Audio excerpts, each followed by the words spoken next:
Hello friends, good evening. जोहार Jharkhand. Background से आपको मालूम चल ही गया होगा कि मैं अभी गांव के इलाके पे हूँ। बहुत शांत है और पीस ऑफ माइंड कहीं ना कहीं है। 11 जेपीएससी जो प्रीलिम्स एग्ज़ाम दिया था मैंने, जो बहुत सारी वीडियो बनाई थी, और इसका जो फाइनल रिजल्ट जब आया प्रीलिम्स का, तो मेरा क्वालिफाई नहीं हुआ। तो यहाँ से की क्या क्या टेक्स अवे हैं और क्या क्या मैंने चीज़ सीखे, जो मैं आपके साथ शेयर करना चाहता हूँ, ताकि जो अपकमिंग स्टूडेंट है 14 जेपीएससी, उनको कोई प्रॉब्लम ना हो। और जो जो चीज़ मैंने नहीं की, वो सब चीज़ पे एक बार आप लोग गौर करना, ताकि 14 जेपीएससी में आपके लिए ज़्यादा बढ़िया होगा। और सेम जो मैंने अभी इस 11 जेपीएससी में जो सीखा, वो चीज़ को मैं 14 जेपीएससी में भी अप्लाई करूँगा। और ये आपका जो 11 जेपीएससी का पूरा व्लॉग है मेरा, आप देख लीजिएगा कि डे 1 से मैंने कैसे स्टडी किया। मतलब जितना मैंने स्टडी किया उतना का ही मैंने व्लॉग बनाया। ऐसा थोड़ा सा उससे आपको आइडिया लग जाएगा कि मैंने किस लेवल से स्टडी करी थी, और उतना खास लेवल मेरा था नहीं। जबकि मुझे पूरा आइडिया था कि 11 जेपीएससी आने वाला है। लेकिन जैसे कि आप गाँव में रहते हो तो बहुत सारे काम होते हैं, लेकिन अगर आपको जॉब लेना है तो उस सब काम को साइड करके आपको अपने स्टडी पे लगना होगा। तो और चीज़ें जो मैंने इस जेपीएससी में सीखा, वो आपके साथ में शेयर करूँगा, और साथ में हम लोग इस तरह का नज़ारा देखते हुए जाएंगे। बहुत मज़ा आने वाला है। एग्ज़ाम के बाद से आउटिंग मैंने कभी निकला नहीं था, तो मैंने अपनी बाइक उठाई। तो ये मेरा प्यारा सा बुलेट रानी है, इसका नाम हम लोगों ने बुलेट रखा, जबकि ये पल्सर है। तो इसी में चलेंगे और अच्छे अच्छे जगह दिखाएंगे, और प्लस एग्ज़ाम के बारे में बात करते जाएंगे हम लोग। वहाँ से निकल के हम लोग काफ़ी बढ़िया लोकेशन में आए। और ये स्पेशल जो स्टेट हिस्ट्री के लिए बहुत इंपॉर्टेंट है, ये झारखंड के लिए, ये आपका मोतीहारा नदी हो गया। थोड़ा आगे जाके ये जाके आपका मराक्षी रिवर बन जाती है। तो आप कमेंट से बोलिएगा कि ये इसका उद्गम स्थल कहाँ है। तो इस एग्ज़ाम से देखिए, एक की टेक अवे सबसे बढ़िया ये है कि जो मेंस का जो जेपीएससी का जो सिलेबस है, वो आपको एकदम अच्छे से याद कर लेना है। याद इन द सेंस कि उसमें जितने भी टॉपिक्स आपके जो मेंशंस हैं, वो सारे टॉपिक्स आपको उसमें अपने नोट्स बना लेना है। और आपको मतलब याद होना चाहिए, मुँह ज़ुबानी याद होना चाहिए कि हाँ, इस टॉपिक में से ये सवाल आ सकते हैं और इस टॉपिक में ये चीज़ है। मतलब ये बहुत ही इंपॉर्टेंट स्टेप होता है जो अपकमिंग 14 जेपीएससी में जो एग्ज़ाम देंगे बच्चे। तो आप लोग सिलेबस का बहुत बहुत ध्यान रखिएगा। मतलब सिलेबस हम लोग एक दो बार देखते हैं, ऐसा नहीं है। सिलेबस आपको डेली देखना है, और सिलेबस के अकॉर्डिंग अपने स्टडी को करना है। इतना अगर आप लोग कर लेते तो क्या होता है कि आपका प्रीलिम्स में आपको कोई टेंशन अब नहीं रहेगा। यहाँ से तो हम लोग यहाँ का नज़ारा देख लिया, आप देख सकते हैं, काफ़ी शांत नज़ारा है, बहुत ही मज़ा आ रहा है यहाँ। आप यहाँ से चलेंगे आगे। इस एग्ज़ाम का सबसे इम्पोर्टेंट जो टेक अवे जो मैंने जो सीखा, वो ये था कि जनरल स्टडीज़ जो पेपर है उसको नेगलेक्ट नहीं करना है।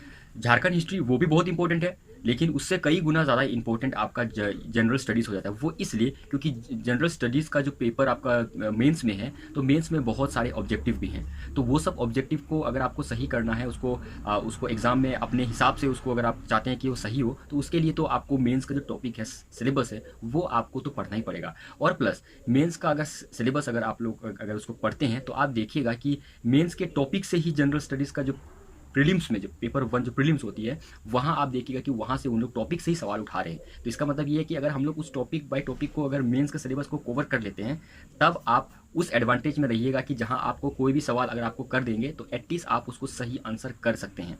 तो ये चीज़ मैंने जो इस जेपीएससी में सीखा, मतलब बहुत अच्छा मुझे ये चीज़ सीख के लगा कि यार, ये चीज़ मुझे पहले नहीं पता। ऑब्वियसली ये सब चीज़ बहुत कम ही लोग आपको यूट्यूब पे शेयर करेंगे, और बहुत कम ही आपको यूट्यूब में इस तरह की चीज़ें आपको देखने को मिलेगी। तो मैंने ये सब ट्रायल एंड एरर पे सीखा। और अब आने वाले जो जेपीएससी होगी, जो 14 जेपीएससी होगी, तो 14 जेपीएससी में अब ये जो भी चीज़ ये हुआ 11 जेपीएससी में, उसको वैसा नहीं करके, मतलब अपना मैं बता रहा हूँ कि अब उसको क्या करना है कि सारे टॉपिक्स को और एक बार फिर से करना है। मतलब फिर से ज़ीरो से शुरू करना है। ऐसा नहीं है कि अब मुझे कुछ टॉपिक्स पता है तो उसको मैं पढ़ूंगा ही नहीं, ऐसा नहीं करना है। अब वो फिर से ज़ीरो से करना है शुरू, लेकिन माइंड में एक चीज़ रखिए कि थोड़ा सा यूपीएससी टाइप का पढ़ाई करना है, यूपीएससी लेवल का। तो इसलिए जो मैंने एक लास्ट वीडियो बनाया था कि मैं यूपीएससी में मूव कर रहा हूँ, तो एक्चुअली में आप अगर जब ये झारखंड का जो सिलेबस को अगर अच्छा से आप कंप्लीट कर लेते हैं, तो इतना तो तय है कि यूपीएससी का जो बेसिक जो होता है, वो आपका बहुत ही मजबूत हो जाएगा। जो कहते हैं ना कि एनसीईआरटी पढ़ना है, ये सब पढ़ना है, उसके बाद में स्टैंडर्ड बुक में जाना है, तो ये चीज़ बहुत ही ज़्यादा आपका स्ट्रॉन्ग हो जाता है। तो मैंने सोचा कि एक बार इसको भी ट्राई किया जाए, इस तरह का टेक्निक को फॉलो किया जाए, और आप देखते हैं कि इसका क्या रिजल्ट आएगा। क्योंकि अभी 14 जेपीएससी का न्यूज़ तो नहीं आया है, बट कभी ना कभी तो आएगा। जैसे कि ये इस साल इलेक्शन ईयर है, तो ज़्यादातर लोग कह रहे हैं कि इसी साल आने की मतलब उम्मीद है, और उम्मीद पे दुनिया टिकी है। तो हो सकता है कि इस साल नोटिफिकेशन आ जाए, मे बी एग्जाम अगले साल हो, लेकिन इस साल नोटिफिकेशन आ जाए। कुछ ऐसा, मतलब मैं एजम्पशन कर रहा हूँ, इसमें मैं गलत भी हो सकता हूँ।